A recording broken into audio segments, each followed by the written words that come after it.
Salmo 139 diz assim: Senhor, tu me sondas e me conheces, sabes quando me sento e quando me levanto, e de longe percebes meus pensamentos. Sabes muito bem quando trabalho e quando descanso, e todos os meus caminhos são bem conhecidos para o Senhor. Antes mesmo que a palavra me chegue à língua, tu já conheces inteiramente. Tu me cercas por trás e pela frente, e pões a tua mão sobre mim. Tal conhecimento é maravilhoso demais, está além do meu alcance. É tão elevado que eu não posso atingir. Para onde eu poderia escapar do teu espírito? Para onde eu poderia fugir da tua presença? Se eu subir aos céus, lá estás. Se eu fizer a minha cama na sepultura, também lá estás. Se eu subir com as asas da alvorada e morar na extremidade do mar, mesmo ali a tua mão direita me guiará e me susterá. Mesmo que eu dissesse que as trevas me encobrirão e que a luz se tornará noite ao meu redor, verei que nem as trevas são escuras para ti. A noite brilhará como o dia, pois para ti as trevas são luz. Tu criaste o íntimo do meu ser e me teceste no ventre da minha mãe. Eu te louvo porque me fizeste de modo especial e admirável. As tuas obras são maravilhosas, disso eu tenho plena certeza. Os meus ossos não estavam escondidos de ti, quando em secreto fui formado e entretecido como nas profundezas da terra. Os teus olhos viram o meu embrião. Todos os dias determinados para mim foram escritos no teu livro, antes de qualquer um deles existir. Alguém pode dizer glória a Deus por isso? Esse último versículo, pode até deixar aqui na tela, por favor.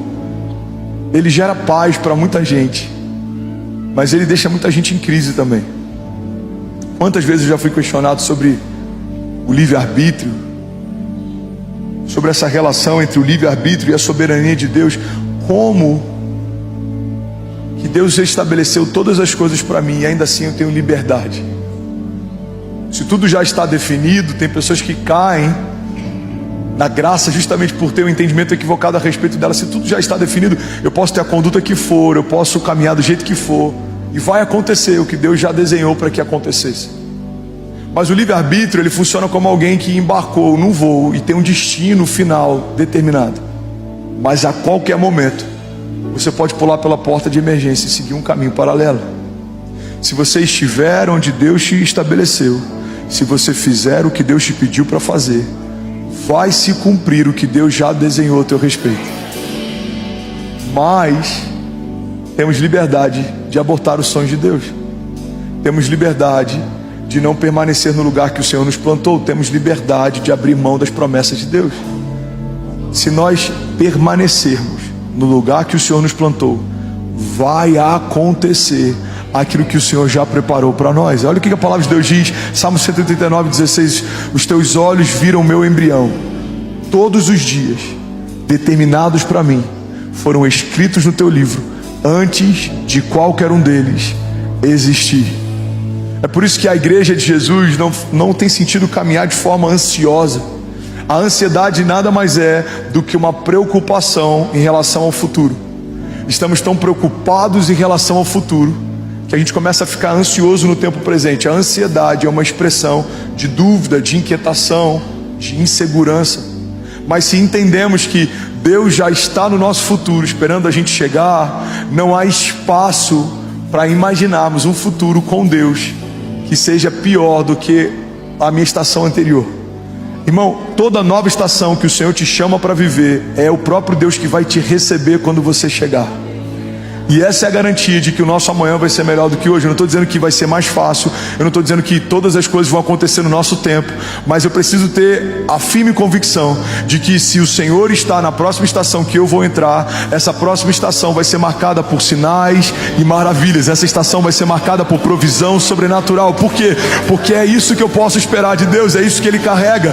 Ele é o Deus da provisão, Ele é o Jeová Jireh, Ele é o Jeová Rafa, Ele é o Deus que cura, Ele é minha justiça, Ele é minha bandeira, Ele é minha confiança, segurança, Ele é meu torre forte, Ele é o meu refúgio, Ele é minha fortaleza, Ele é minha garantia. É Ele quem fala a coisa a meu respeito quando ninguém ainda falava. É Ele quem tem pensamentos de paz, mesmo que inimigos possam me cercar. É Ele quem me guarda, é Ele quem me protege. Eu estou escondido debaixo das suas asas. Então, se eu creio que Deus me chamou para uma nova estação, eu sei que o meu amanhã vai ser melhor que hoje. Por que, André? Porque o ano que vem vai ser melhor do que esse ano? Não, o ano que vem pode ser 10 vezes pior do que esse ano, mas o Deus que está me esperando na próxima estação não mudou, o seu caráter não mudou. Ele continua sendo bom, Ele continua sendo Pai, Ele continua sendo Deus, Ele continua tendo provisão, Ele continua tendo graça, Ele continua tendo milagres. Alguém comigo aqui, pelo amor de Deus?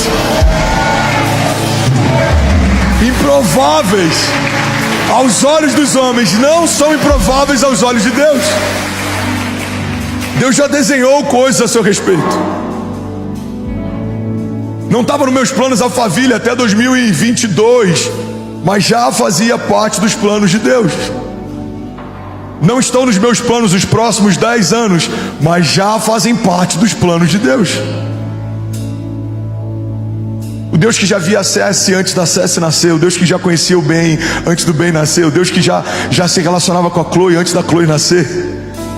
É o Deus que fez o André antes do André nascer. É o Deus que gerou a Kézia antes da Kézia nascer. Quando uma família se estabelece, é uma expressão de um projeto de Deus que já existia.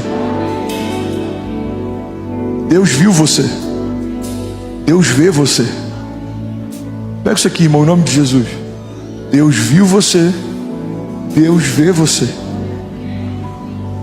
Agora, improváveis precisam aprender a lidar com dores de crescimento. Improváveis precisam lidar com indiferença. Todo improvável ele é subjugado. Todo improvável, em muitos momentos, ele é deixado de lado. Ele enfrenta momentos de invisibilidade. Ele enfrenta momentos de indiferença. Ele enfrenta momentos de comparação. Só que se você pegar uma semente, você vai perceber que a estação mais poderosa que uma semente vive é uma estação de invisibilidade. Quando a gente planta uma semente na terra e a gente não consegue mais enxergá-la, é nesse lugar que uma explosão vai acontecer. Tudo que acontece com uma floresta, um dia passou por uma estação de invisibilidade, quando aquilo tudo era apenas uma semente. Tudo que está sendo gerado em secreto, em algum momento se torna público. Tudo que Deus está falando com você quando ninguém ouve, em algum momento Ele vai falar a teu respeito para que todos possam ouvir. Jesus, quando é batizado, uma voz do alto diz: esse é o meu filho, em quem eu tenho o meu prazer. Aquilo que ele ouvia no seu íntimo, agora toda a criação ouve. Você está comigo? Diga amém. Então, entenda isso. Ser o improvável de Deus significa enfrentar estações de indiferença na terra. Os irmãos de José não achavam o máximo os sonhos de José. Os irmãos de Davi não acharam o máximo a unção de Davi. A família de Abraão não achou o máximo o chamado de Abraão. Se você é improvável, entenda, não são só flores. Existe uma graça sobrenatural sobre aqueles que decidem viver a vontade de Deus. Mas tudo se levanta para fazer você desistir daquilo que Deus chamou para viver. Enfrentaremos indiferença como Noé enfrentou. Uma das frases que eu mais amo: todos achavam Noé estúpido até as primeiras gotas de chuva caírem. Um homem louco construindo algo sem sentido, até que um dia aconteceu o que Deus disse que aconteceria. A gente vai ter que enfrentar indiferença como Noé. A gente vai ter que enfrentar injustiça como José. A gente vai ter que enfrentar levante como Davi. Em um momento Davi está tocando a harpa para que o rei durma. Em outro momento ele está sendo perseguido pelo rei em meio a desertos. Improváveis não são livrados por Deus dos processos, mas são guardados por Deus no meio das batalhas. Deus não vai necessariamente te livrar de um deserto, mas Ele vai te livrar no deserto. Deus não vai necessariamente te livrar de uma tempestade, mas Ele vai te livrar na tempestade. Deus não vai necessariamente te livrar de um gigante, mas Ele vai te livrar na presença do gigante. Prováveis de Deus não são homens que são isentos das crises, dos processos. Não, pelo contrário. Deus sempre usa homens marcados para marcar. Deus sempre usa homens que foram feridos e sarados para sarar. Deus sempre usa homens que foram quebrados e restaurados para restaurar. Porque as suas cicatrizes te dão autoridade para ministrar sobre o outro. Quando alguém estiver passando uma crise de qualquer tipo, você vai falar: olha para qualquer uma das minhas cicatrizes, elas expressam o que Deus fez na minha história, e elas são uma garantia de que Deus pode fazer na sua também.